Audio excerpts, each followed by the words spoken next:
There's a paradise in that cave uterus. Tell me about it. Halo.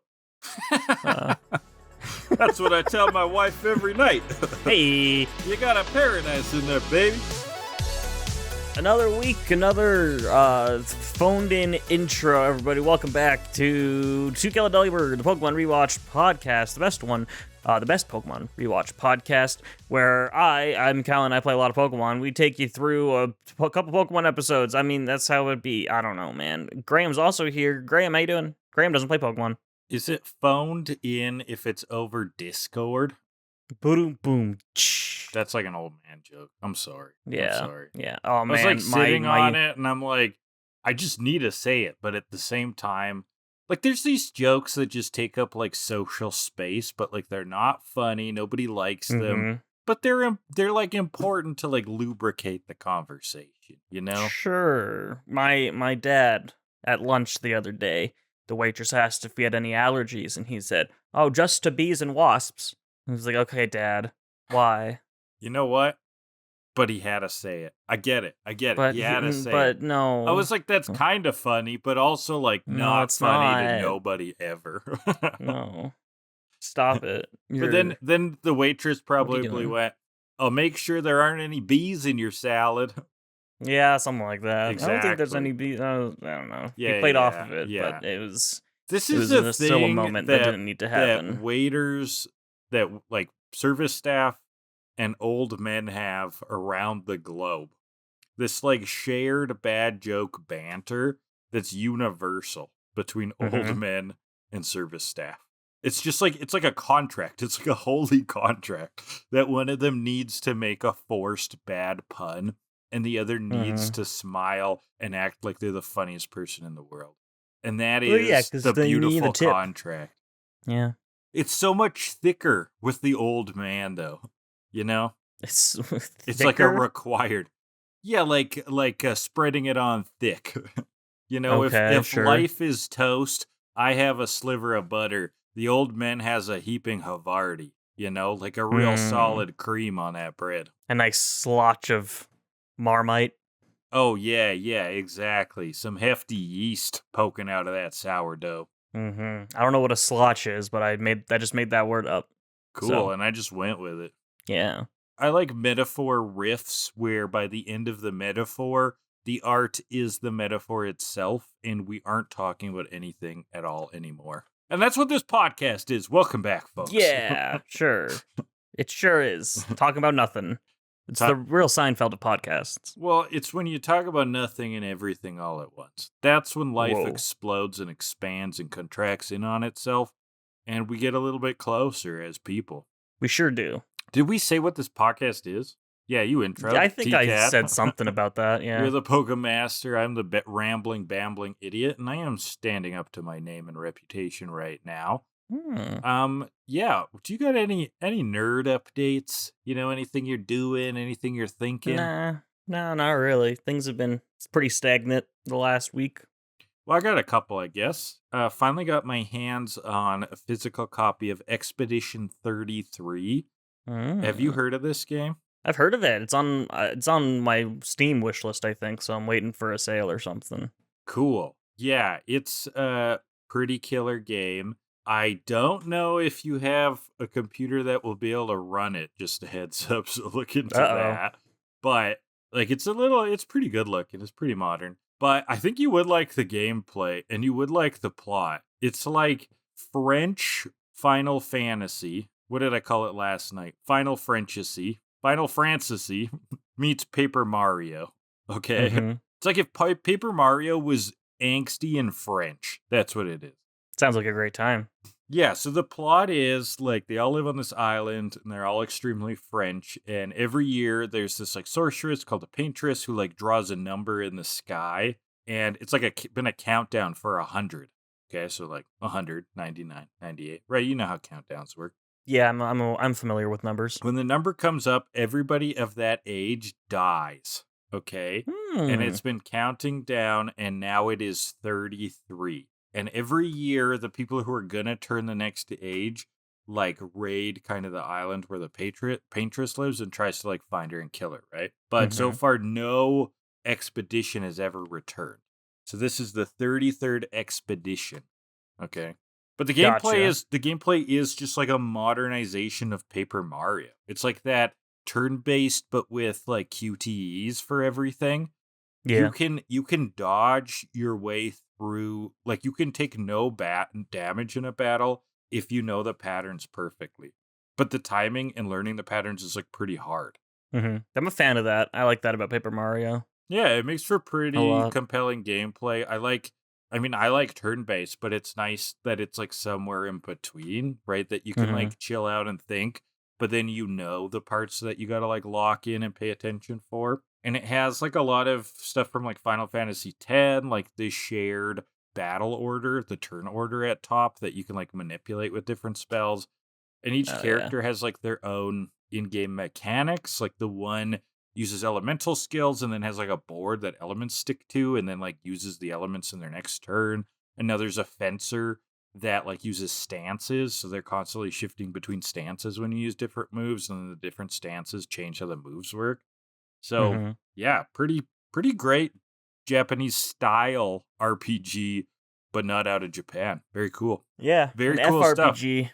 Yeah, I guess it's an FRPG, but it's like, but it's a JRPG in style, but an FRPG in ethnic origin, national origin. Yeah, no, I've heard plenty of good things about it, so I'm looking forward to playing it someday. Yeah, a lot of people think it might win Game of the Year, so we'll see. Oh, really? Wow. Yeah, like that good. People think that good. I'm still relatively early on, so I can't say conclusively, but I am finding it very compelling. The other nerd update is from Pokemon Pocket. Any of you piss babies playing this? Yeah, I'm what's really up, piss alone. babies? We're going to keep using piss babies until more people react to it, right? I actually thought the silence was deafening last week. Only one person in the call, and we got a good amount of comments for us, but only one person actually acknowledged piss babies and said it's too woke.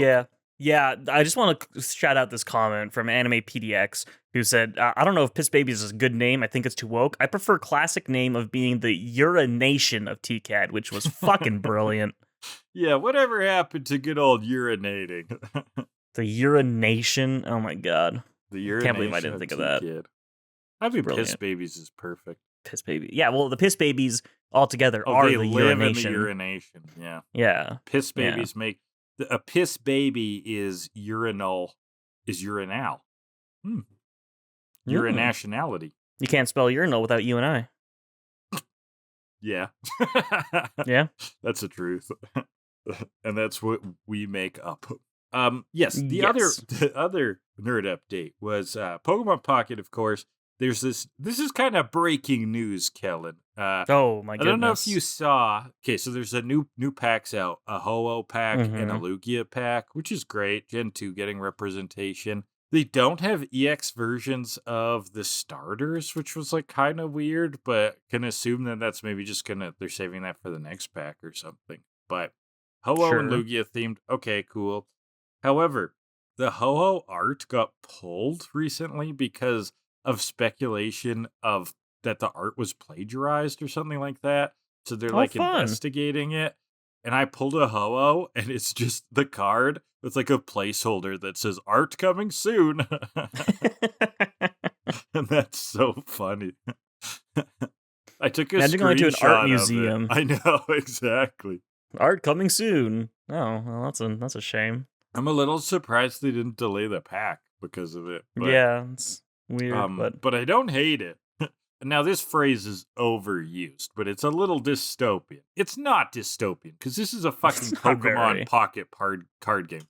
But it's like what you're talking about. It's a little future eerie that that art coming soon is just in the place of art, right? Yeah. It's like things that we're looking at, like nobody owns anything. Everything is changing constantly. It's a weird feeling. Yeah. Well, at least when the art comes, you'll have the card. So, I mean... I know, and it'll just probably it's kind of like a shitty NFT. Silently change. Like, I'll just check my phone one day and not even realize. Yeah. A shitty NFT. Like, NFTs are not shitty. Yeah, I mean, I was going to say it's redundant. That's the phrase. Yeah. All right. Well, what are we doing today? Well, yeah, tell me about the episodes. What episodes are we reviewing? we're looking at episode 261, Entei at Your Own Risk, and 262, A Crowning Achievement. Yes. 2 alright episodes. 2 alright episodes. I mean, I liked them well enough. They were fine. We'll see. Yeah. I actually liked A Crowning Achievement, more or less. Yeah, that one worked for me. It was a little That was a good but episode. It worked for me.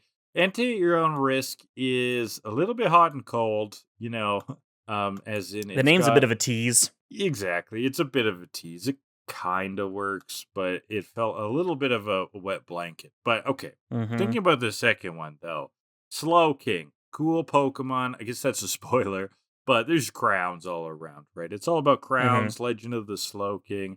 Kellan, what are the best crowns? There's a lot of crowns I don't out know. there. Let's look into it. I did some research. Do you happen to have 10? I have 10. These are the best crowns, okay? Okay, hit me with it. Number 10, a dental crown.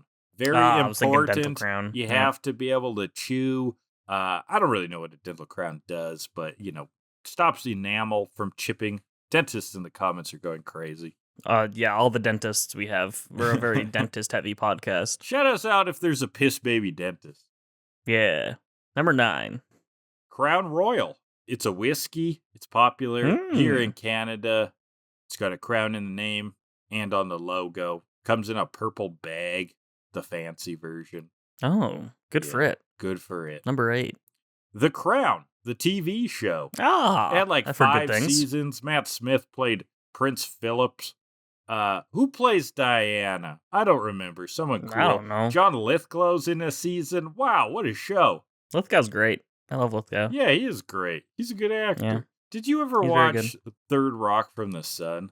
I did not. What a weird fucking show. Sometimes I think back to that show. I'm like, that was a show. Whoa. Yeah, sure was. You know what it's about? Nope. It's like Alf with other puppets. John Lithgow plays an alien. They're part of a family. They're aliens trying to blend into real life, but you never really know if they're actually aliens or they're just insane. I'll have to find that one at some point. I like old sitcoms. Yeah, it's goofy. Number 7, crown, aka the top of the head. That's actually called anatomically the crown. We need those to have heads. Yeah. Yeah. Heads are pretty good. Yeah. Hot take. Uh-huh. Yeah. 6. Number 6. The crown in botany is the branching leaf-bearing portion of a tree. That's important because we need leaves for oxygenation. We do. Yeah, it's also important for heads. Yeah, which is important to drink whiskey and go to the dentist. They're all connected. Yeah, and watch John Lithgow shows. Exactly. And play Sega Saturn with number 5, Princess Crown on the Sega Saturn. It's a beat-em-up that only recently is finally getting an English translation via the ROM community, the ROM hacking community, which is cool. I know all the people in the Sega Saturn subreddit were going crazy. Shoutouts to them. But yeah, I think this game might have gotten some weird spiritual sequels, but it's like one of those real hidden gems, especially since it never got a translation. And gems can go in crowns. All 7 of the people in the Sega Saturn subreddit right now. It's pretty small. That's like not really an exaggeration. But for such a small subreddit, I do see quite a few posts. It's not an exaggeration at all. I'm literally on there right now. It says 7 users here now. Okay, so. I believe you. Yeah. Wow. Number 5. 4? 4. Crowning. It's what babies do when they're coming out. Good for them. Number It's great 3. because we start life, Kellan. Yeah, but is that a great thing? Depends how much you hate yourself, I guess. Because you gotta pay taxes and later and rent and. I kind of hate that you have to feel things. This kind of sounds sad. Yeah, right. But sometimes I'm like, if I experience like a lot of emotions in a day, sometimes I'm like, I mean, I guess that was beautiful and all, but man, life is tough, right? Yeah. Like, feeling sad, feeling angry, feeling happy, all in the same day. Like, wow. What a roller coaster. That is a lot. Yeah. Number 3. The Ford Crown Victoria. They're cop cars, Kellan. Oh, wow. Classic cop cars. You know what? I'm going to say they actually look kind of cool in old movies, driving around. Yeah. Crown Vics, we call them. Watch out for the Crown Vics. Number 2. Royal crowns. Just like a crown. They're like the queen like a crown or some shit. Yeah. Yeah, those are a thing. Is it just me, or does the word crown starting to sound like not a real word? It totally doesn't sound like a word anymore. Crown. Crown. Own. Ow. I'm looking at the word right now, and it's like it doesn't. It looks like I've misspelled it horrendously, but that's how it's like spelled. something you own, but it's also cruh. But it's like you own it, but it's like cruh. But it's not pronounced crones. Crown. It's crowns. So weird. So weird. Number one, I think you'll agree with me. The special cup symbol in Mario Kart. Yeah, I love that one. Hey, speaking of Mario Kart, I still don't have a Switch 2. Oh god, I should have expected that. Hey man, Donkey Kong's out now. I want to play that so bad. Oh man. My Switch 2 meter is getting a little bit warmer. Yeah. Because that game looks fucking great. It actually really does. Reviews are great. It looks fun. Apparently, it has a brilliant plot, I've heard, that Donkey Kong wants bananas. Oh, spoilers! Jesus! That is such a solid plot. Well, I didn't tell you if he gets the bananas. Yeah, but he wants bananas? I didn't know anything about Donkey Kong's character in this game. Okay, and this is a big shift. This is a big shift in Donkey Kong lore. Oh, right. They really took a swing with this one, apparently. Sonic likes chili dogs. Jeez, stop! Oh my god. Ooh, yeah. You're spoiling everything. Mario wears suspenders. Could you not? Oh my god, we're getting into the episodes. Visual on his character. We're getting into the episodes before you ruin more media. Wears a hat. Oh my god! I'm just trying to find the line here. Is it still causing a reaction? You're so far past the line. Oh, okay. Jesus. Well, I tripped over the line and into episode 261. Entei at your own risk. Absolutely. Where we're heading to Mount Silver. Remember, we have Larvitar now. He wakes up in the bag. He just kind of wants to sleep more. He looks sleepy. Misty approaches him, makes him harden up again. Brock and Misty, they accuse Ash of babying Larvitar. Yeah, being too nice to it, protecting it. He likes the Larvitar only as opens up to him, though. Yeah, I mean, I have a really mean cat. It hates when people come over. Yeah, you met the mean cat. She was a jerk to you. But deep down, I kind of like that she only likes me. You know? In like a selfish kind of way. Selfish. It's like, so rude. It's like, aw. Because my other cat likes everyone. And it's like, you little traitor bitch. Like, what are you doing? But the mean cat's like, yep, we're ride or die. Calling a cat a traitor bitch is such a vibe. You little traitor ass bitch. Jesus. You little hoe. Yeah. But we gotta see if he's gonna do any better with the other Pokemon. So we're gonna test that out when suddenly an Ursaring comes out of nowhere, starts hyper beaming all over the place. Rah rah rah rah rah. Yeah, it just blasting like an Ursaring does. Gang runs away. Like, what the fuck was that? It's bear season.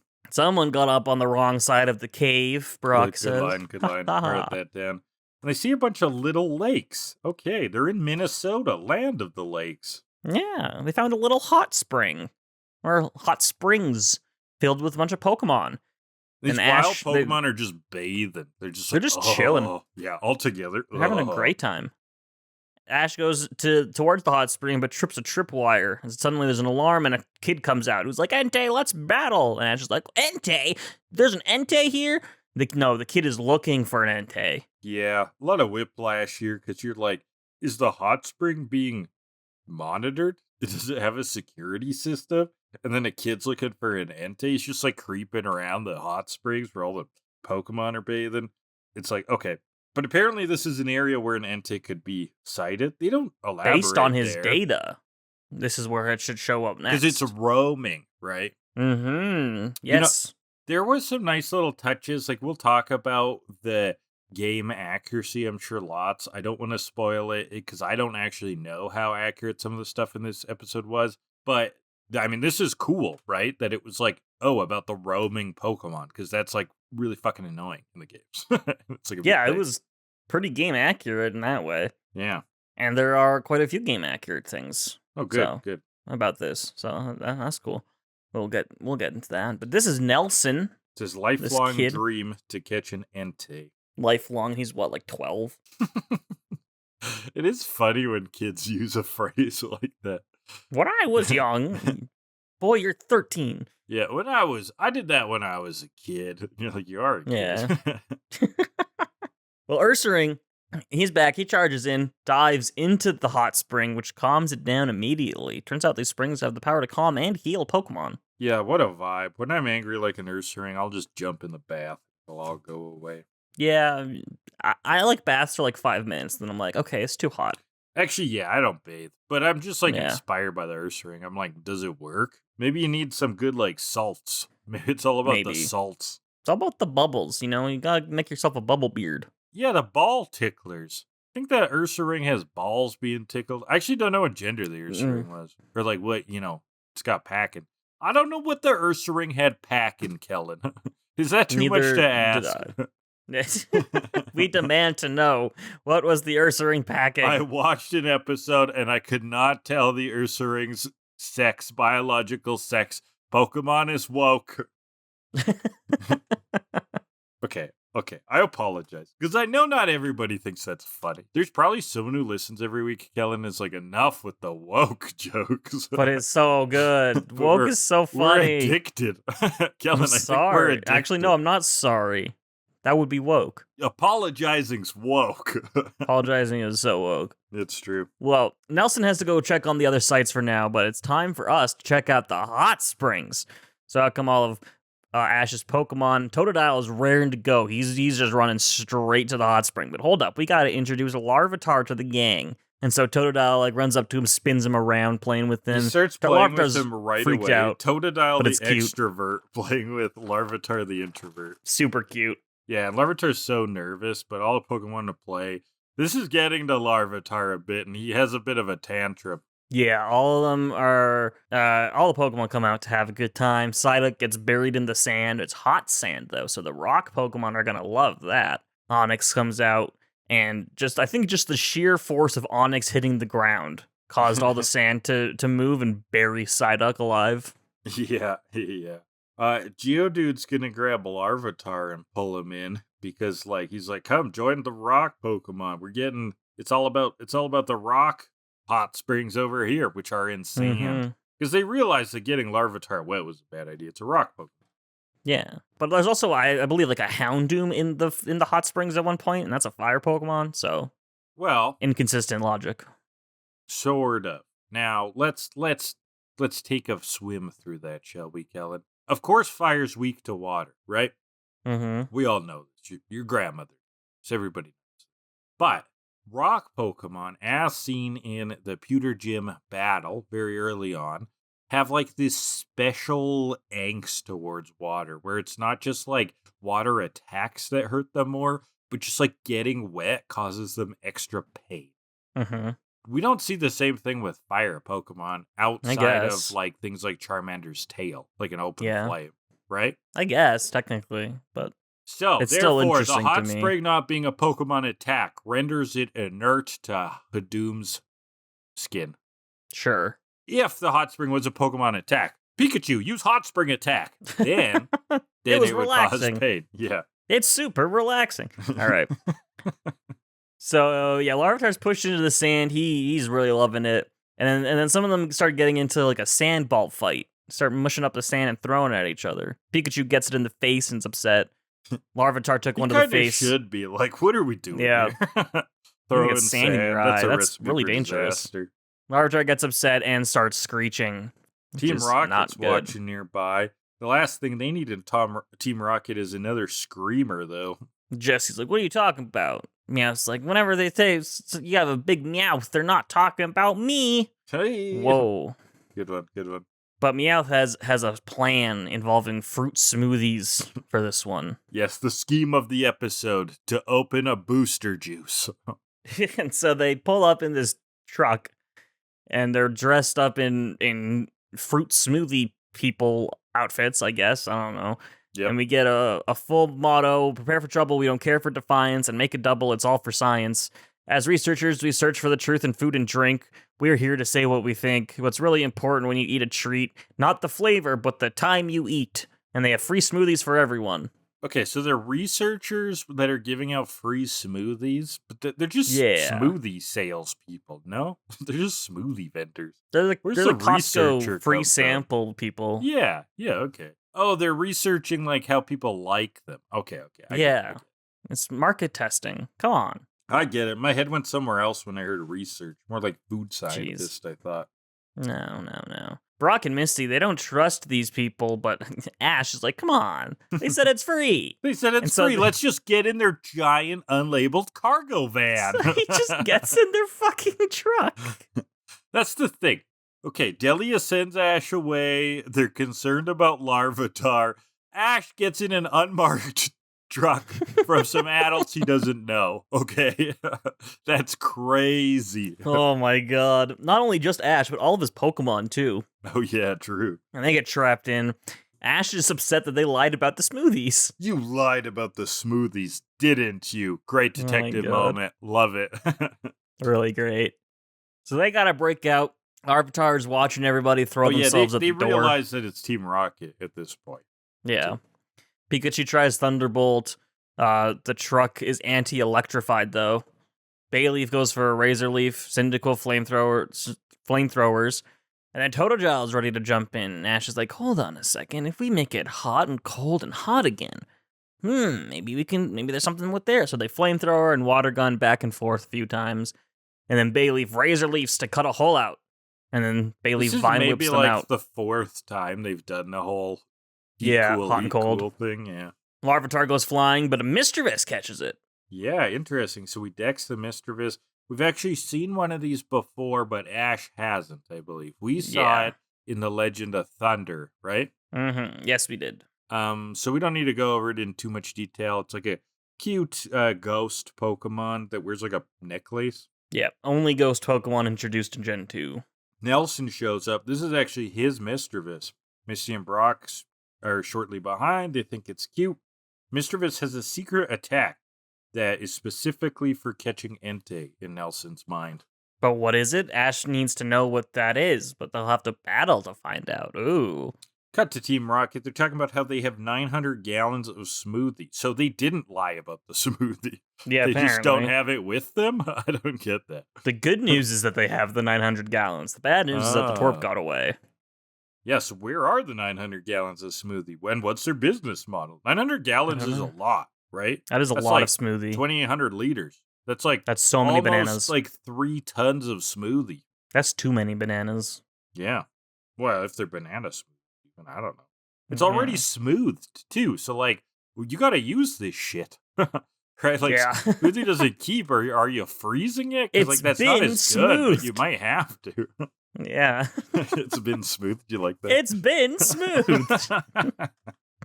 You gotta use it. You gotta use it, Jerry. It's already smooth. I was thinking Seinfeld. It's a Seinfeld bit. They already smoothed it. You can't unsmooth the smoothie. When it's been smoothed, you gotta use it, Jerry. That's the whole point of the smoothie. It's smooth. It's smooth. Okay, is this dead? Back to the hot springs. Time for a battle. Mischievous versus Phanpy steps in. Phanpy wants to fight this time. Why Phanpy? Mischievous goes for a headbutt versus Phanpy's takedown, which hits Mischievous even though it should not. It is a normal move, and Mischievous is a ghost type. I was going to ask about this, and headbutt seemed like a bit of a peculiar move to me, too, for Mischievous. Now, is it? Or is that not weird? It probably gets it. Okay, but like, it's a normal move, right? Ghost using normal moves just feels weird. Doesn't feel right, but like what head and what butt? What butt? It's a great question. Yeah, Mischievous can learn it. Okay, so that's not egregious. It's just weird. But the takedown hitting was an inaccuracy, like you said. Yeah. Mischievous responds with a swift. Phanpy's going to use Defense Curl. Of course, that's kind of not how it works either. Defense Curl just increases defense, right? But they make it seem like a protect or something where like an attack is rendered useless for a turn. Mischievous is going to follow up with Psybeam. Phanpy's going to try roll out, but Psybeam hits, and Phanpy's looking confused. Ooh, what's going to happen next? Now it's time for the secret attack. It's Mean Look. And it didn't do anything. Or at least that's what Ash thinks. But he's going to Misty's return Phanpy because it's confused. Misty's like, Phanpy's in no shape to battle. So he's like, okay, fine, I'll take it back. But he can't. Huh. Oh, Weird. shit. This was a good way of showing this off. He can't retreat. Mean Look has locked it into battle. I always thought a Mean Look as being like a diss, right? It's like the Pokemon like disses your Pokemon, and then he's like now he's got like a personal vendetta, right? You're like, return Pikachu, and Pikachu's like, but that fucking Mischievous. I gotta like take that the thing shit down. that it said about my mom. the shit it said about my mom. I gotta work this shit. Yeah, that doesn't say anything about like the Pokemon being scared or anything. It's just that it's a Mean Look that prevents escape. It's so not maybe fear. it could be personal. It's a it could be personal personal. vendetta. Yeah. Right? It's like, you looked at my girl. I'm not gonna stand for this. Give my girl a mean look. It creates one of those memes. It's like, this dude slaps your mom. What are you gonna do? Yeah, exactly. I'm gonna take that motherfucker down. This Mischievous uses a line on your woman. What do you do? I tell him to politely back the fuck off. Excuse me, sir. Excuse me, sir. You have inappropriately and non-consensually interrupted a union of sorts, and by doing so, you have put me out of sorts and rendered me unhappy. There you go. I couldn't think of a there. fancy word for unhappy. Perturbed. Perturbed. That's a good one, Kellan. Yeah, there you go. So yeah, Phanpy can't get out. Team Rocket thinks that's fascinating. Phanpy, more like Campy. Got him. Team Rocket thinks that's fascinating as they sack Mischievous, prepare for trouble with Mischievous in a sack, make a double with that great Mean Look attack. They got balloons. They got nets on their balloon.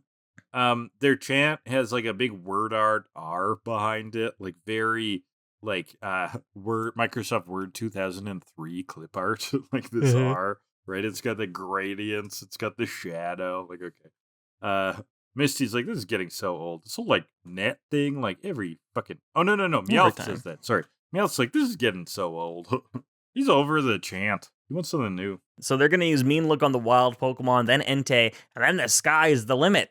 So they suck up the hot spring Pokemon, including Pineco. You haven't really seen Pineco in a while. But Brock jumps in after it. Bonds with it. Yeah, he jumps into the giant suction tornado. He almost gets his beloved Pineco back when he is struck by the Ursa Ring from the start of the episode. And suddenly Pineco glows and the twister breaks. Pineco has evolved. I was actually a little bit surprised. You know why? It's absolutely out of nowhere. Well, yeah, that's basically it. Like it's like it went from Pineco to he's evolved. Oh shit! Like, there hasn't been an arc for Pineco, so you kind of forgot about it. Fortress, I'm assuming this is just a regular evolution. It doesn't need like steel coat or anything, does it? Yeah, no, this is just level up. Okay. We call it the Bagworm Pokemon. It looks cool, actually, Fortress. It's a neat Pokemon. I like Fortress. Like a clammy looking thing. It'll look almost like it has cannons sticking out of its ports. Mm-hmm. Should we talk Fortress then? Yeah, quickly. We probably did when Pineco came up, but let's revisit that quickly. Is this thing any good? It's pretty good. It's hard to use in single player because it is almost solely a wall. Oh, it is a defensive Pokemon. Yeah. Okay, so it's much better in 2v2s, is that what you're saying? In double battles, yeah. So you get the opportunity to use it in like Coliseum. It's good in that one because of all the 2v2s. Okay. Is there like a taunt sort of attack, like an aggro attack? You mean taunt? Yeah, is there taunt? Like, is there something that like pulls attacks to Fortress, I guess is what I'm saying, so that it can tank? There are attacks that pull moves in. I don't know if Fortress gets any of them, but there is a move called Taunt, and Taunt makes it so that the target can only use attacking moves, so they can't like set up. Yeah, that's different. I was thinking more for like team battles so that Fortress gets attacked and not its partner Pokemon. Yeah, no, I'm looking for, there's one called Follow Me, but I don't think Fortress gets that. Okay, because in like a more traditional RPG, that would be kind of the trope, I guess. But yeah, anyways, interesting. Okay, so the Pokemon now all fall because Fortress is like spinning around or something. It's like stopped it, I think. Yeah, that's kind of its thing. It closes up and spins. Spins. It's a Beyblade. Yeah. Misty hits us with a great detective line. You think Brock's Pineco evolved? Well, either that or I was storing that up my ass over the Mexican border. Okay, sure. They're bringing in fortresses, Kellan. Team Rocket called them burglars, I think it was, which I found funny. Bailey Fraser leaves Mischievous' net, and they go full power on the Twisty Turbo and start another, twister of the water, and they get sucked up. So we have to break the twister or it will destroy the hot spring. So everybody aims at the twister. It doesn't make a dent. Nelson sensor picks something up, and suddenly from the mountain comes a giant flamethrower. Yeah, and it was at this point in the episode that I was wondering if we were going to see the titular character, and here we go. Team Rocket is down from some mysterious blast on the mountains. We see where they've landed. They're groveling at the feet of something, a shadowy figure with an impressive stature. Boom! Angry Entei. He's here. He's angry. These are his hot springs. He doesn't like Team Rocket fucking it up. He comes here every year on the only long weekend that he gets, okay? He is a very strict black company employer. He's not allowed to take many vacations, and this really pisses him off. He flamethrowers. Boom! Team Rocket's blasting off. Yeah, and this is Entei is real as well.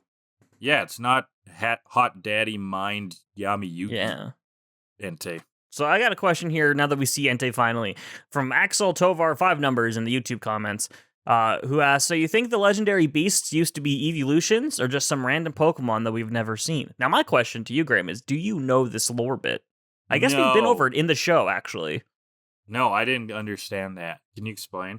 That the burned tower, when it burned down, there were 3 Pokemon that Ho-Oh granted right, yeah, a second chance, whatever, and those became the beasts. There is a popular fan theory that those 3 Pokemon were Flareon, Vaporeon, and Jolteon. Because they wouldn't have been the beasts before. Their souls were Okay. They became the beasts. Oh, yeah. And then that's why, like, their elements stayed, I guess. Mm-hmm. Okay. I mean, that's reasonable, but by that logic, like, I mean, okay, that's actually sound. It's the simplest theory, too, especially with the Kimono sisters. There seems to be an attachment or connection between Eckertique and the evolutions. However, I mean, it could have easily been a Pikachu, a Magmar, and a Blastoise. Like, why not? Yeah. Right? It's just a nice little thing what's the together. Stupidest Pokemon it could have been? A Psyduck, a Slugma, and... what's a stupid lightning Pokemon? A Magnemite? Voltorb, it's a fucking ball. And a Voltorb, yeah. Yeah. It could have been them. The glorious trio, they're known as. So yeah, that's a theory. I like it as a theory. I don't know if I like fully believe it, but it's a nice little like, hey, this would work. This would make sense, kind of thing. Yeah, I mean, it's the kind of thing where you're right. I wouldn't be like, oh, this is intentional. Like, there's not enough evidence for me to think it was intentional, but it's like a fun little, a fun piece of speculation. It does make sense. Yeah, I don't have a problem with it. I'm like, oh yeah, that kind of makes sense. Yeah. So, but there's some evidence that was intended. Yeah, no, I don't think so. I don't think that was necessarily the intention, for lack of a different word. Yeah, we'll just say intention over and over. Intention, yeah. It'll be like crown, becomes crown. We don't think it's a word. Yeah. Anyway, so Nelson, he's going to challenge Entei. If you get some fun music that comes up, he immediately goes for the mean look, which means Entei can't run away. Ooh, that's great. So Mischievous follows it up with Swift. This hits, but it does fuck all. Psybeam, that's a better move. Still does fuck all. Headbutt, Entei's like, cut the bullshit. Okay. He roars. Roars an interesting counter to mean look. Mischievous goes right back into the ball, and Entei runs off. Yeah. And Nelson did not consider Roar would counteract mean look. But yeah, that was clever. Yep, and that is game accurate. Entei knows Roar, apparently. And does he do that if you use mean look? I mean, I believe in terms of wild Pokemon, their AI is completely random, so you have a 1 in 4 shot. Which would be very fucking frustrating, because the roamers are already frustrating to deal with in the first place. Yeah, that's true. Very, very annoying. Well, Entei's gone off. Brock encourages Nelson to challenge it again, as if this was any indication that he has any chance to catch it at all. I mean, that's the Pokemon way. It's all about believing. That's how you achieve, and not about anything around aptitude. Yeah, that's pretty much it. That's So at the sunset, thesis. the gang is going to continue to Mount Silver as Larvitar and Pikachu hold hands, which was super cute. Oh my god. And that's the episode. Well, for my trope for literary hour here from TVTropes.com, I'm looking at bears are bad news. It's the trope that things will often open up with an angry bear, or maybe there'll be an angry bear episode as part of a larger story, and then that's a bit of a bad omen that some other things are going to go south. We get an angry Ursaring here, which foreshadows the fact that Brock is going to be struck in a tornado by the angry Ursaring as it's tossed around, of course. That's what we all saw coming. Old Yeller, the book, has the title dog saving his humans from an angry mother bear after the youngest kid tried befriending a bear cub. There's also, this is actually shown in a bunch of fantasies. So Game of Thrones has like a zombie bear at one point. The Witcher has various bears that are fought. The Hobbit has an interesting use of a bear who's actually a shapeshifter. Okay. And then, of course, subverted by our lovely Paddington Bear, the darkest bear of all, from who gets to London from darkest Peru. Have you ever seen the Paddington movies? Because they're actually delightful. they're so cute. I believe it. Yeah, they're really fun, actually. Anyways, you got shall the balls. Shall we rate? Yes. Next up is a 4 part of the plastic ping pong picture of objective ratings. We're going to pull 2 categories at random from this picture and rank it so based on it. What do we got first, Kellan? Our first category of the day will be, whatever will constitute giving this episode a 10. Oh, crazy. Okay. Divine Beast blue balling, angry looks, hot spring havoc. Havoc? That's fun. I don't know. I'm worried it's a little too specific. Flying bears. Flying bears. Again, maybe a little too specific. Entei.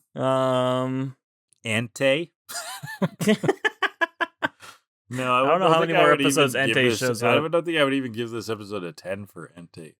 No. What could it be? I mean, we could go with like the ball tease.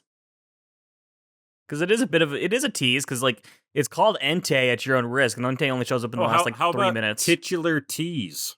Titular teases? Yeah, titular teases. It's where the title is like a bit of a non sequitur. The title's I'm good with that. Titular tease. That's fun. So the titular tease will enter the forepaw as its own category. If it's ever pulled and receives a 0, it will be permanently banned. Let's get our second category, which is the power of friendship. Not a 10, unfortunately. No, definitely not. But you know what? I think Brock jumping in after Pineco was pretty high on the friendship. And then him radar. evolving. Yeah. Nice little Brock moment. And I mean, all of the Pokemon do get kind of, there's a unity moment with the hot spring, sharing that with each other. Yeah. All getting to play and introduced to Larvitar. I think that was about friendship, very much so. And the Pokemon working together to break out of the truck. Yeah, that was good. A little gang, a little troop. So there's some stuff there. There's some arguments to be made.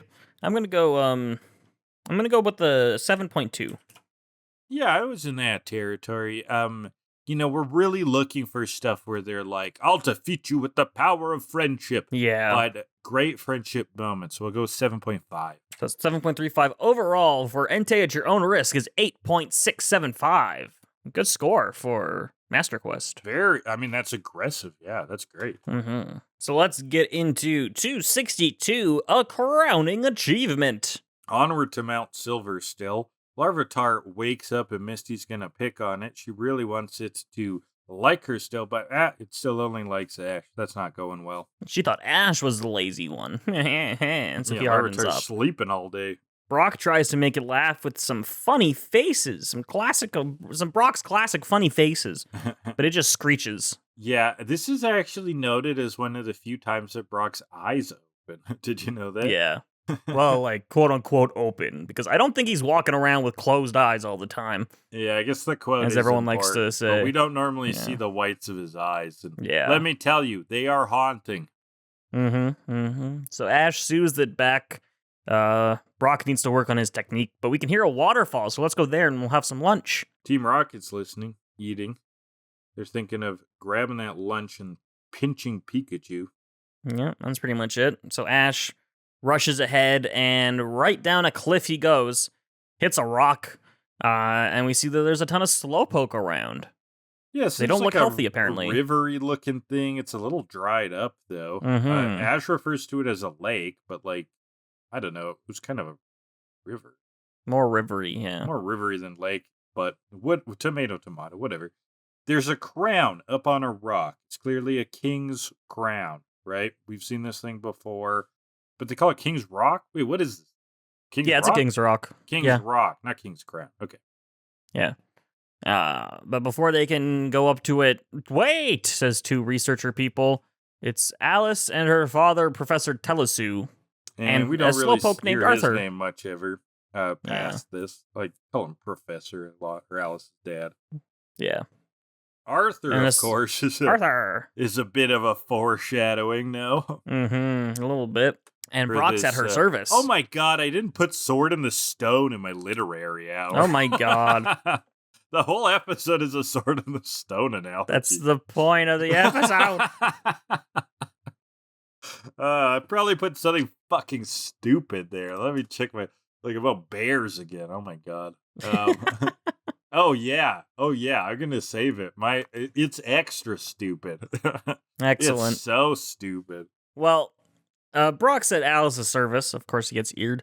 But what you mean that they rely on the King's Rock? Well, it's at the heart of the Slowking legend, and Professor can show them. James, they're overhearing. James hears King, and King means jewels. So they're gonna keep an eye on this whole thing. So the water level in this river is low because I don't know how long ago, but some time ago, an earthquake came, cracked open below, and the water flowed out. And then Ash goes, so that's what happened to it. Yes, Ash. That's why they said they're saying. I know, those are really funny exchanges, because he'll insert this, like, tautology, right? Like a circular piece of logic that didn't add anything, but in a tone of voice that made it sound like there was some kind of realization, right? They're like, X caused Y. And they're like, and then he's like, so Y was caused by X. And it's like, yeah, that's what they said. That's what they said, Ash. They've arrived at a wall mural that hopes to explain the Slowking legend. It tells of a time where the Slowpoke almost went extinct, but a Slowpoke evolved into a Slowking and helped everyone. And then Ash is like, but I thought Slowpoke could only evolve into Slowbro. Well, then where did the Slowking come from in the second movie, Ash, huh? Think a little bit. He doesn't want it. He was just listening to the bombing soundtrack. He was. It's like Weird Al. Fuck me up with some of that shit. Fuck me up, Weird Al. So, yeah, we get this explanation of branching evolutions. We've kind of had a bit of an explanation before. Anytime this comes up, we get a nice little infograph. Yeah, but one panel remains a mystery, and we can't understand this mystery.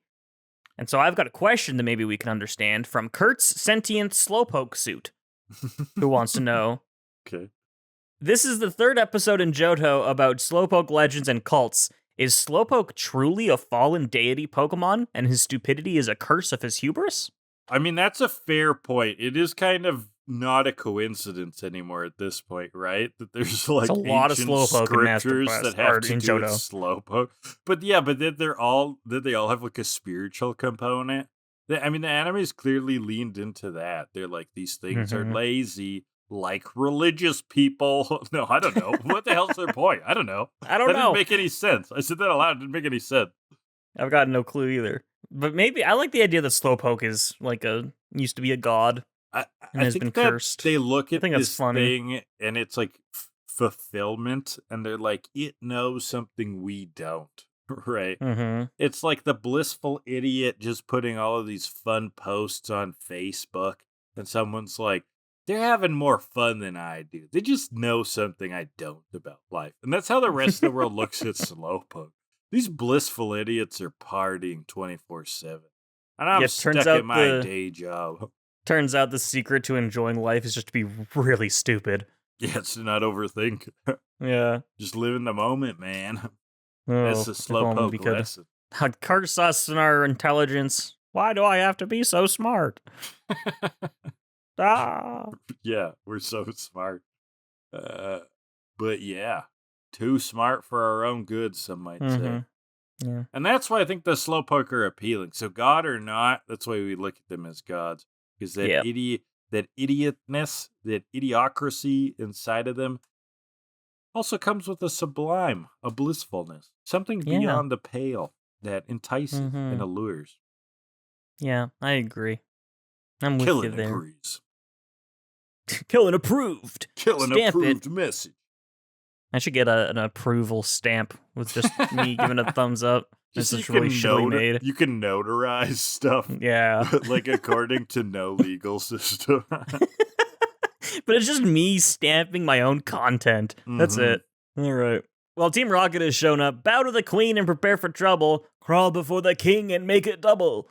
Team Rocket shuffling the deck at the speed of light. Better lay down all your cards now. Prepare to fight. I mean, also, of course, a jester. That's great. Yeah.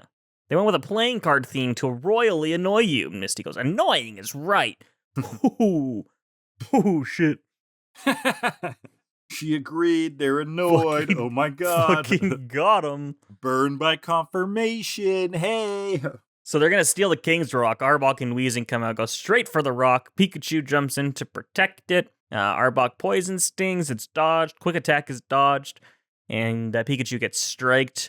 Arbok goes for the bite to finish it off, but Larvitar screeches. He sees his friend in trouble and yells at the top of his lungs. Now, the interesting thing is Arthur the Slowpoke is unaffected by the screeching. He goes in and calms our little Larvitar. Unaffected by the screech, he can console Larvitar and give him a nice back rub. Yeah. Team Rocket, they're back to getting the rock. Can't read my own notes, apparently. But Forretress comes in to rapid spin them off their feet. And then Pikachu Thunderbolts, they go blasting off again. Quick cameo from Forretress. Alice and her dad, the professor, lamenting about the Slowpoke. They're like, fuck, things are getting dire. These Slowpoke are dry as balls. We need that Slowking of Legend to appear and save the day already. Like, fuck, how long are we in the episode? We need this thing to happen. Some Slowpokes have tried, okay, but it hasn't worked. And we see it in action. Another Slowpoke is making its way towards the King Rock. Is he the one of legend? Is he the true king? Before he can get to the crown, a Shelder bites him right in the tail. Boom, Slowbro. So apparently, the King's Rock is surrounded by Shelder in the water that are just turning Slowpokes into Slowbro. And once you become a Slowbro, you've evolved too soon. That's where I wrote down this long time quote, Kellan, which I think you'll agree. Once a bro, never a king. Oh my goodness. Put that on a shirt. Deep, eh? Once a bro, never a king. Is that a Graham original? I mean, I think so. Unless I'll Google it. Unless fucking Gandhi said it or something. I don't know. But I think it's original. No, it doesn't come up. It doesn't come up on Google. To Gandhi if you want. Yeah. Well, we'll put it on a shirt and see how it sells. Yeah. So yeah, we have a Slowbro now, and it happens to all the Slowpoke that try, and so Alice kind of cries a bit. If only we could contact the special Slowpoke. And so only here we in this had Arthur. His number. Arthur takes off to the rock. And a bunch of Shelder go after him, but he knocks him around. Whap, whap, whap, whap. But he slipped into the water. Oh, silly guy. He whips his tail like a motor to get to the rock that holds the rock. Gonna speed up. This is crazy. More Shelder leap for the tail, but Larvitar screeches to stop them. Arthur is not affected, as we just saw. This is great. He's destined. He gets to the crowd. He's putting it on. And then his Shelder comes up again. Everyone's shocked. They're like, oh, fuck. No, this is actually supposed to happen. The Shelder hits the crown, okay? There's still a Shelder involved. It all starts glowing, and Arthur becomes the Slowking, everybody. Yeah! But as soon as he got bit on the head, someone went, oh no! That's what I was saying. Yeah, someone reacted negatively. They didn't get it. You wanted that to happen, right? Yeah. And then he starts to glow, and Misty goes, "Something's happening." Perfect. Amazing. Beautiful line. He knew the Slowpoke needed his help. Happening, Misty. Oh my god. Is he really the Slowpoke of legacy, of prophecy, when like he didn't do it all himself? Like Larvitar came in with the assist there. Yeah, he was right time, right place. It can still be divine. Maybe Larvitar was part of the...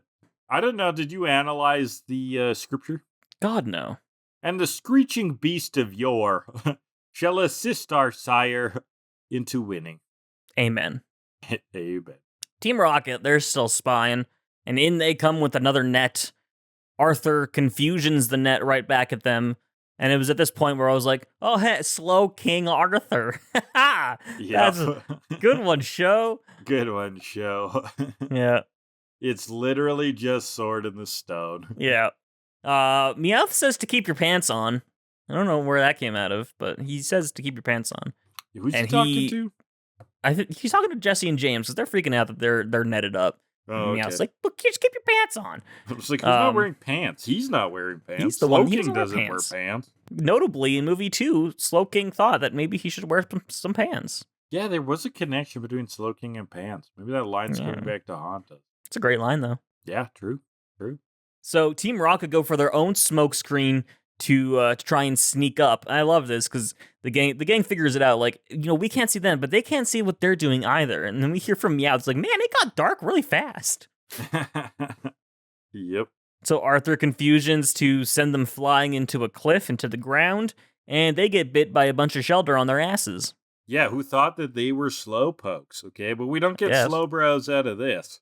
Become a bro when you get bit in the butt, only if you're a poke. Only if you're a poke. Pikachu finishes them off with a thunderbolt. They go blasting off again. Now, Slowking is received as monarchy by the Slowpoke. They acknowledge his royal divinity and have put upon him divine rule, as decreed through the wall paintings. I was hoping for some robes and a scepter, but I guess I'll have to take this. I mean, he still looks pretty royal, but a purple cape would be a nice touch. Would be a good one. Yeah, it would be nice. So yeah, they finally have a leader that'll show them to the Slowpoke paradise. You know where that paradise is, baby? Salt Lake City. They're the Mormons. Oh, okay. And so now, the King Arthur analogy has now moved to the story of Mormons. Smith. And this is Joseph Smith and Brigham Young. And leading the good people to the promised land. Right, so the Slowpokes are Mormons? This is the analogy now? Yep. Okay. Shout us out in the comments. Do we have any Mormon listeners? Do they like Slowpokes? The show has portrayed Mormons as Slowpokes. I must repeat, this is official. Do we have, I gotta know in the audience, do we have any Mormon dentists? A Mormon dentist piss baby. The perfect Venn diagram circle. Of weird random non sequiturs from this episode, yes. Yep. Be amazing. So, Joseph Smith, the Slowking, opens up the waterfall. Arthur the Slowking opens up the waterfall. It's like in the mural. It's the one panel they couldn't figure out. Yeah, that looked like a weird split rainbow. It was actually the vaginal canal of the waterfall, opening itself for the crowning. Yep. And so all the Slowpoke follow him into the vagina of the cave. The humans follow. There's a paradise in that cave uterus. Tell me about it. Halo. That's what I tell my wife every night. Hey. You got a paradise in there, baby. Oh. This is like Frank Sinatra's interpretation. I don't know. No idea. I don't know what the hell it is, but it's funny. So I'll go with it. Yeah. So part the waterfall, and yeah, it's beautiful in here. There's like a lake inside. Lake, and it's all the water paradise. Was actually in the cave. Yeah, apparently. So back outside, Alice reminds Arthur that the Slowpoke will depend on him now. She cries, hugs him. They say goodbye as the waterfall closes up. Some nice somber music here. Ash thinks that she can visit any time, but I took the closing of the waterfall to mean that she couldn't. It was kind of disconnected because their goodbye felt so final, right? Yeah. And Arthur's closing it up. He's like, we're gone from the world. We shall live in seclusion. And Ash is like, you can still visit him anytime. Like, doesn't read the mood at all. You can still call him on Discord and play Marvel Rivals for free. Turns out it's a sponsorship episode. Jesus. Brought to you by Marvel Rivals. Play the Fantastic Four. All right. Well, at sunset, again, Alice and the professor thank them for their help. They'll keep a close watch over the paradise. Someday, Brock and Alice will find their own paradise. Womp womp. Gets eared, of course. Yep. As he's getting eared and dragged off, Ash is like, I guess we're leaving now. Which that was kind of funny. And we're back off to Mount Silver, and that's the episode. All right, so the real actual good trope is, of course, Sword in the Stone, but that would be too easy. You know, King Arthur, King Slowpoke, Slow King Arthur, whatever. The trope I looked at, Kellan, from TVTropes.com, is eyes always shut. Okay? A character whose eyes are normally shut, and then in one moment, they're open. And the funny thing is, this isn't much of a trope in, like, you know, actual literature. But it's a gigantic trope in manga and anime, okay? There's all kinds of cases of this. Like, there is a character from the 100 Girlfriends who really, really, really, really, really, really, really love you. Remember, we learned about that in our weird ecchi manga list. His 8th girlfriend actually constantly has her rainbow-eyed, colored eyes closed. She can't see, but then she opens her eyes after the romance and is whenever she's feeling great emotion. Ace of the Diamond has this eyes always shut trope. This is a baseball manga. I've actually been reading this one a bit lately. It's like long and old. I wasn't that familiar with it, but it's okay. So yeah, there's a character like that. I'll give you one. Okay. Janice from the Muppets. Okay. Who's that again? I don't remember that one. You know, her eyes are always closed. She's the one of the guitarists or something from the band. The cool jazz one. Yeah. Who's like maybe supposed to kind of look like Joplin. Who's that? Janis Joplin. Oh, yeah. I'm guessing by the name Janice, too. That would make sense. Possibly. But her eyes are always closed. Gojo from Jujutsu Kaisen, of course, big popular one. Everybody's favorite handsome boy. He's got his eyes covered. He's the reverse. What's the guy's name from Naruto? Kakashi. He's the reverse Kakashi. Because Kakashi had his, like, mouth covered, and now Gojo's got his eyes covered. And I'm like, does every hit ninja boy cool shonen show have to have a tutor who's got one of his senses covered? And the answer is yes. All right, that's it. So should we go back in time and just make this one a Sword in the Stone, or are we going to stick with the it's Sword in the Stone. Yeah. Okay, cool. Get in our time machine. And it's Literary Hour, Sword in the Stone, because the whole episode is clearly a metaphor for Sword in the Stone. Thank you and good night. There we go. All right, let's rate this thing.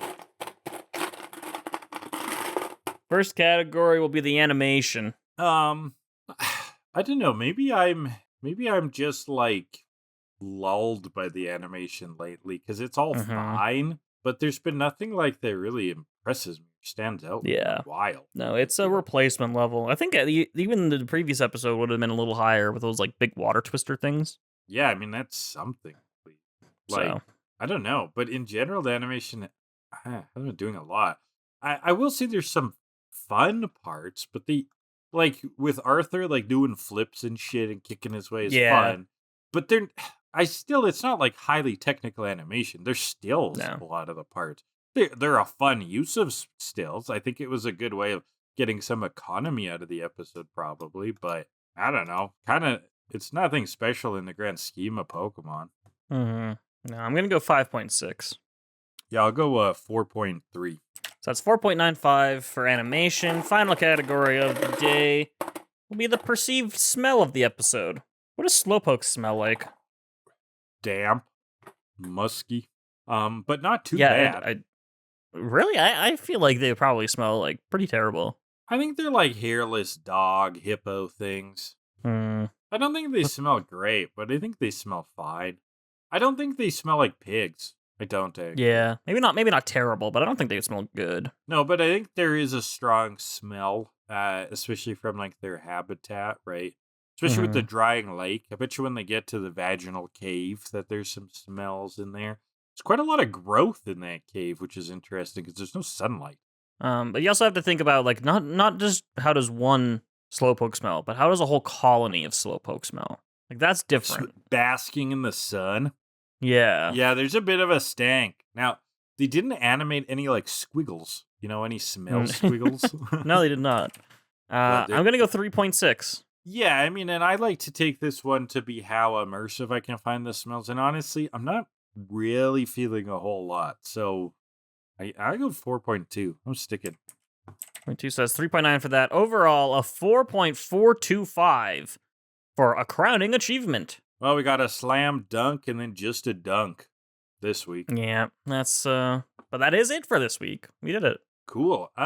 We are barreling our way to the Johto League. To the Johto League. To the Johto. And it's continuing on our way to Mount Silver to drop off little Larvitar with next week's episodes. What are they, Kellan? 2 more. Looking at 263. Here's looking at you, Elekid. That's a great name. That's a great name. Yeah. Or in Japanese, Nanako and Elekid! Exclamation. Weak. And episode 264, You're a Star, Larvitar. Or in Japanese, this one's great, Yoguras does its best. Yoguras does its best is pretty good. Love it. Yeah. Okay, that's great. Thank you for listening. Leave your comments down below if you're watching on YouTube. That's Hydra Leeches, the channel. We love engaging with you every week. You can also find us wherever fine podcasts are downloaded if you'd prefer the audio-only version, Spotify, etc. If you'd like to reach out to us, 2killadelibird@gmail.com. We also are on Blue Sky, 2killadelibird, and then in the podcast description, you can find a link to a Google form. Ask us questions about the upcoming episodes. We'll read them on air if they're in on time and answer them as they come up in the episode. It's a very fun feature that you can engage in. Intro and outro music is 80 Synthwave by Alexi Action. Kellan runs a TikTok. Hydra Leeches is the channel. And then Twitch is all the time. Twitch.tv/HydraLeech. And then finally, we do have a Patreon linked in the description. It's just a tip jar if you want to support the channel. Any dollar really helps, and there you go. Kellan, what are you twitching? Anything new lately you want to call out? Right now, we're just working on Pokemon Grand Coliseum, which is a difficulty hack of Coliseum. I've been playing a lot of Coliseum this year. Is it hard? Yeah, quite. Thank God I'm not Nuzlocking it, because that would be hell. Yeah, that sounds rough. Yeah. Nuzlocke, that's left a bad taste, probably. No, man, I love him. I love Nuzlocke. How is your generational run going? We don't talk about that one. Oh, did you wipe? We don't talk about that one. Oh my God, folks, you wiped. On what? Emerald? We'll go back to it eventually. Yeah, on Emerald. You'll try it again someday. Cool. We'll get back to that one soon. Okay. What did you wipe on? A Rattata? No, Watson first, and then the Elite Four second. And then I was just like, fuck it. Oh, you took 2 stabs at it. Yeah. Rough stuff. Mm-hmm. Okay. What about you? What are you Nuzlocking these days? Nuzzlocking these nuts. More like nuts locking. More like locking nuts. Am I right? Sure. That's what your dad says. No, that doesn't work. Your dad's my uncle. I can make sexual innuendos about someone's dad, but I can't. No. What a fail. All right. That's what did we learn this week, Kellan? God, I don't know, man. Nothing. You learned nothing. Pain. I learned that Slowpoke are fallen deities, and that's pretty important, I would say. Yeah, we've learned that when we can't understand how something's so chill, we bleed for it religiously. Yeah. I'll bleed for Slowpoke. Is this an outro? I don't know. I'll bleed for an outro. Yeah, I would at this point, honestly. Cut my wrists into pieces. This is my last outro.